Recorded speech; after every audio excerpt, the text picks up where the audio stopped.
अस्सलाम वालेकुम प्यारे दोस्तों, एक नई और सच्ची कहानी के साथ हम आपको अपने चैनल पे वेलकम करते हैं। अगर आप हमारे चैनल पर नए हैं तो चैनल को सब्सक्राइब करके बेल आइकन को दबा दें, नोटिफिकेशन ऑल पे क्लिक कर दें ताकि आपको हमारी हर स्टोरी का नोटिफिकेशन बर वक़्त मिल सके।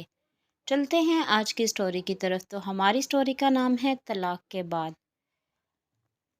ये उस वक़्त की बात है जब मैंने मैट्रिक कर लिया था, यानी उस वक़्त मेरी उम्र 18 साल थी। हमारी फैमिली 6 अफराद पर मुश्तमिल है। पहला नंबर बड़ा भाई जिसका नाम फैसल है। कहानी की रवायत के मुताबिक नाम मुकाम चेंज हैं। दूसरे नंबर पर बहन जिसका नाम सायरा है। तीसरे नंबर पर जनाब माँ बदौलत हैं और चौथे नंबर पर बहन जिसका नाम मायरा है और अम्मी अब्बू हैं। जब मैंने मैट्रिक कर लिया था उस वक़्त बड़े भाई की शादी को 3 साल हो चुके थे और एक बच्चा है जिसकी उम्र इस वक़्त 1.5 साल थी। जबकि सायरा की शादी को 1.5 साल हो चला था और मायरा की मंगनी हो चुकी थी और शादी की तैयारियां हो रही थी और मैं इन दिनों फारिग था और अब्बू सऊदीया में थे। मैं मामलात की समझबूझ रखता हूँ जबकि बड़ा भाई बस एवं ही है। हमारा घराना नॉर्मल घराना है। हम लोग पिंडी के नवाह में रहते हैं। सायरा का ससुराल जेहलम में है। एक दिन मैं बाहर से घूम फिर कर घर आया तो अम्मी ने कहा इधर आओ। अम्मी परेशान सी बैठी थी। मैंने कहा अम्मी क्या बात है, आप परेशान हैं? बेटा सायरा का फ़ोन आया था, कह रही थी शहजाद मेरा नाम है को कल मेरे पास भेज दो। इस वक्त मोबाइल फ़ोन नया नया आया था 3310। तो अब्बू ने सौदिया से 2 सेट भिजवा दिए थे, एक सायरा के लिए और एक घर के लिए। अम्मी ने कहा वो कुछ परेशान लग रही थी।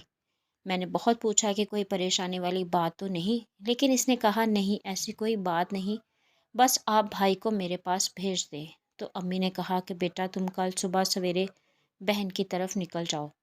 मुझे लग रहा है कि फिर शोहर के साथ कोई गड़बड़ हो गई है। इससे इससे पहले भी वो 3-4 बार इस तरह रूठ कर घर आ चुकी थी। फिर वो लोग आके माफ़ी तलाफ़ी करके मना के ले जाते थे। मैंने अम्मी को तसल्ली दी और अगली सुबह जेहलम जाने के लिए कोच में सवार हो गया। जाने से पहले मैंने फ़ोन पर इसे बता दिया था कि मैं 7 बजे वाली गाड़ी पर आऊँगा। जेहलम पहुँच कर जैसे गाड़ी से उतरा, एक 10-12 साल का लड़का मेरी तरफ बढ़ा। क्या आपका नाम शहजाद है? इसने पूछा। जी मेरा नाम शहजाद। आप कौन? मेरा नाम अकरम है। सायरा आपी ने आपको लेने के लिए भेजा है। तुमने मुझे पहचाना कैसे? आपकी सन ग्लास की वजह से। आपी ने मुझे बताया था।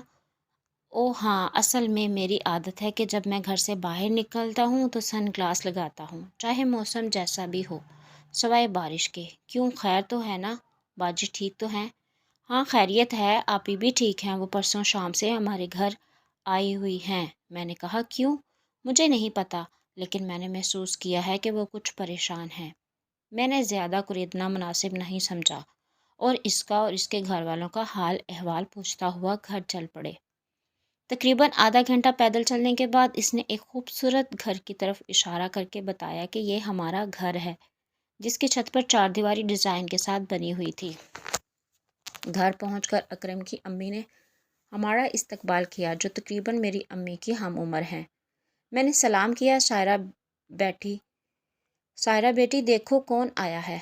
आंटी मेरे सलाम का जवाब देते हुए आवाज़ दी। एक कमरे से 3 लड़कियां बाहर निकल आईं और उन्होंने भी सलाम किया। शहजाद बेटा ये मेरी बेटियां हैं। ये जो सबसे बड़ी है इसका नाम साइमा है, इससे छोटी फ़ायज़ा है और इनसे छोटी नायला है। वो तीनों खूबसूरत हैं, लेकिन जिस पर दिल आ गया वो दरमियान वाली फ़ायज़ा है। वहाँ दोनों से ज़्यादा हसीन है। बहनें तीनों के साथ गर्मजोशी से हाथ मिलाया, लेकिन फ़ायज़ा के हाथ को ज़रा ज़ोर से दबाया। इसने मेरी आंखों में आंखें डालकर देखा और मुस्कुरा दी। इतनी देर में बाजी अंदर कमरे से निकली और आते ही मुझे गले लगा लिया। इसके सीने मेरे सीने में चुभ से गए, जिससे मेरे पूरे बदन में करंट दौड़ गया। चूँकि हमारे दरमियान ऐसा वैसा कुछ नहीं था, इसलिए बाजी के अलहदा होते ही ये बात जहन से महू हो गई। मैंने बाजी से खैर खैरियत पूछी। इतने में आंटी ने कहा अरे बेटा अंदर कमरे में आ जाओ, क्या खड़े खड़े खैरियत पूछ रहे हो? थोड़ा रिलैक्स हो जाओ फिर बताएं। बातें करो, समझो ये तुम्हारा अपना घर है। और इसके साथ ही अपनी साइमा को आवाज़ देकर चाय बनाने के लिए कह दिया। बाजी मुझे अंदर कमरे में ले आई। भैया यहाँ बैठ जाएं। बाजी ने सोफ़े की तरफ इशारा किया और ख़ुद भी बैठ गई। चूँकि मेरी बाजी के साथ बचपन से ही बेतकल्फ़ी थी, लेकिन मैंने इसे कभी भी नाम से नहीं पुकारा था, बल्कि बाजी ही कहता था। बाजी, अकरम कह रहा था कि आप परसों से यहाँ हो, कहीं ससुराल में फिर कोई मसला? इसलिए तो मैंने तुमको बुलाया है, बाजी ने मेरी बात काटते हुए कहा। फिर कहने लगी, देखो भाई, ये बात ऐसी है कि मैं तुम्हारे सिवा किसी से नहीं कह सकती, और अम्मी अब्बू को भी तुम्हें ने समझाना है। मैं समझ गया हूँ बाजी के इसने तुम्हें छोड़ दिया है, लेकिन मैं कमीने को ज़िंदा नहीं छोड़ूंगा। मुझे इस कमीने पर शदीद गुस्सा आ गया। तुम ऐसा कुछ नहीं करोगे, क्योंकि बाजी को पता था ऐसा करना मेरे लिए कुछ मुश्किल नहीं। लेकिन क्यों? अगर ऐसी कोई बात थी तो मैं आगे सीधा कर देता। नहीं, मुझे पता है कि ये सीधा होने वाला आदमी नहीं है कि तुम आगे इसको सीधा कर लेते। पहले मेरी पूरी बात सुनो। मैंने खुद से इसे तलाक का मुतालबा किया था, क्योंकि मैं रोज़ रोज़ की बक बक से तंग आ गई थी, और इसने मुझे अपना पूरा हक दे दिया है। और मैंने तुम्हें इसीलिए बुलाया है कि तुम तो समझ बूझ रखते हो, इसलिए अम्मी अब्बू को तुम समझा सकते हो, क्योंकि तुम्हारे साथ मेरा ताल्लुक दोस्तों जैसा है। और तुम्हें पता है कि मैं रूठ के मेके कितनी बार आई हूँ, लेकिन इसके अलावा हर हफ्ते यही होता था। लेकिन मैं यहाँ आ जाती, फिर कभी वो लोग मुझे मना के ले जाते, कभी इस घर वाले बीच में पड़कर सुलह सफाई करा लेते। इस और अपना बेटा हाथ मुंह धो लो, खाना तैयार हो गया है। बाजी की बात आंटी की आवाज़ से अधूरी रह गई। चलो भैया, खाना खाते हैं और फिर जाने की तैयारी करते हैं। हम दोनों बाहर आए तो देखा बरामदे में दस्तरखान लगा हुआ था। बैठ के खाना शुरू किया तो आंटी ने कहा, बेटा सायरा की बात तुमने सुन ली? जी आंटी, बेटा बेटा सायरा को मैंने अपनी बेटी बनाया हुआ है। बेटा, कोई भी लड़की अपना घर नहीं उजाड़ती, मगर जब मजबूरी आ जाती है तो ऐसे तलख फैसले करने पड़ते हैं। कोई भी माँ ये नहीं चाहती कि मेरी बेटी को तलाक हो जाए, लेकिन मैं खुश हूँ कि सायरा बेटी ने दुरुस्त फैसला किया है। इसकी ज़िंदगी तबाह होने से बच गई है। जी आंटी, आपने दुरुस्त कहा, और अपने घर वालों को तुमने ये बात समझानी है। ठीक है आंटी, मैं समझ गया। बेटा, खाना खा के ना अकरम के साथ जाओ और गाड़ी में सीटें बुक करवा लो, क्योंकि एन टाइम पर सीटें मिलनी मुश्किल हो जाती हैं। और सायरा बेटी, तुम दिल छोटा ना करो, किस्मत ने साथ दिया तो इससे अच्छा रिश्ता मिलेगा। नहीं आंटी, मेरी जूती को भी इनकी परवाह नहीं है। खाना खाने के बाद मैं अकरम को लेके अड्डे पर चला गया। 2 सीटें बुक की रात 11 बजे वाली गाड़ी पर। इसके बाद हम वापस घर आ गए। वहाँ सब बैठे चाय पी रहे थे। आंटी ने चाय दी। बेटा, ये आप लोगों को का अपना घर है, तुम लोगों को भिजवाने को दिल नहीं कर रहा, लेकिन वहाँ तुम्हारी अम्मी परेशान हो रही होंगी। फिर जब दिल करे आ जाना, वैसे मैं भी चक्कर लगाऊंगी। इस दौरान हमने चाय ख़त्म की और इनके साथ गपशप लगाने लगे।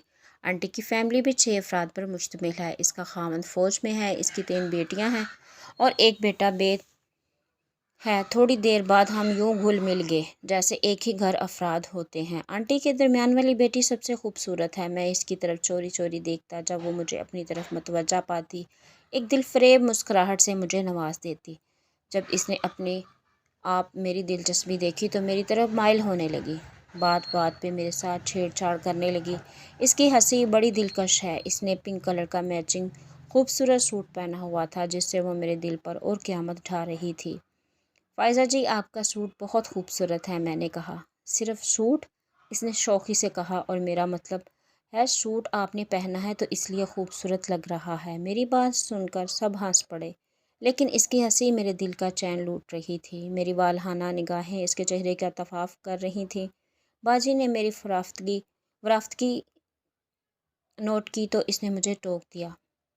मैंने बेख्तियार नज़रें हटा ली और हम इधर उधर की बातों में मसरूफ़ हो गए। साइमा, तुम सायरा के साथ पैकिंग में मदद करो, आंटी ने साइमा को हदायत की और मुझसे कहा, बेटा मैं नाइला के साथ ज़रा इनके मामू की इयादत को जा रही हूँ। ठीक है आंटी, और वो नाइला को लेकर चली गई। अकरम भी इधर उधर हो गया। मैं फ़ायज़ा के साथ अकेला रह गया। मैं उठ के इसके करीब कुर्सी पर बैठ गया। मैंने कहा, एक बात कहूँ, आप नाराज़ तो नहीं होंगी? मैंने अपना हाथ इसके हाथ पर रख दिया। नहीं, मैं भला इस आपसे क्यों नाराज़ होंगी? बिला झिझक कहीं इसने अपना हाथ छुड़ाने की कोशिश नहीं की, जिससे मेरा हौसला बढ़ गया। फ़ायज़ा जी, आई लव यू। میں نے بلا جھجک کہہ دیا۔ اس نے شرما کر چہرہ دوسری طرف کر لیا اور آہستگی سے اپنا ہاتھ میرے ہاتھ کے نیچے سے نکالا اور کرسی پر اٹھ گئی بیٹھ گئی۔ میں نے کہا، فائزہ جی، کیا تم مجھ سے پیار کرتی ہو؟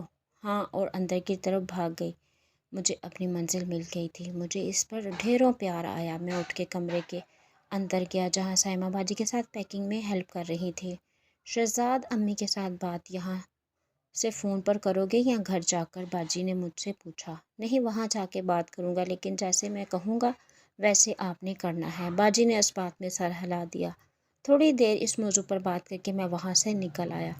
کچن میں سے کھڑپڑ کی آوازیں سن کر میں نے جا کر کچن میں جھانک کر دیکھا تو میری جان من برتن دھوتی نظر آئی۔ میری تو عید ہو گئی۔ میں چپکے سے اندر داخل ہو گیا اور جا کے پیچھے سے جپھی ڈالی اور اچھل پڑی۔ مڑ کر مجھے دیکھا تو اس کی جان میں جان آئی۔ او تم چھوڑو، مجھے کوئی دیکھ لے گا، وہ کسمسائی تو دیکھنے دو، میں تو نہیں چھوڑنے والا۔ میں نے ہلکا سا جھٹکا دے کے بازوؤں کا حصار اور ٹائٹ کیا، جس سے اس کا جسم میرے جسم کے ساتھ ٹچ ہو گیا اور میرا جسم آہستہ آہستہ اکڑنے لگا، جس کو اس نے بھی محسوس کیا۔ اس نے چھڑانے کی کوشش ترک کر دی اور میں نے اس کی گردن کا بوسہ لیا تو اس پر بھی مستی چھانے لگی۔ تو دوستوں، کہانی ابھی جاری ہے۔ امید کرتی ہوں آپ لوگوں کو پسند آئے گی، اور اگر اچھی لگی ہے تو پلیز کمنٹ سیکشن میں اپنی رائے کا اظہار ضرور کیجیے گا۔ دعا میں یاد رکھیے گا۔ اللہ حافظ۔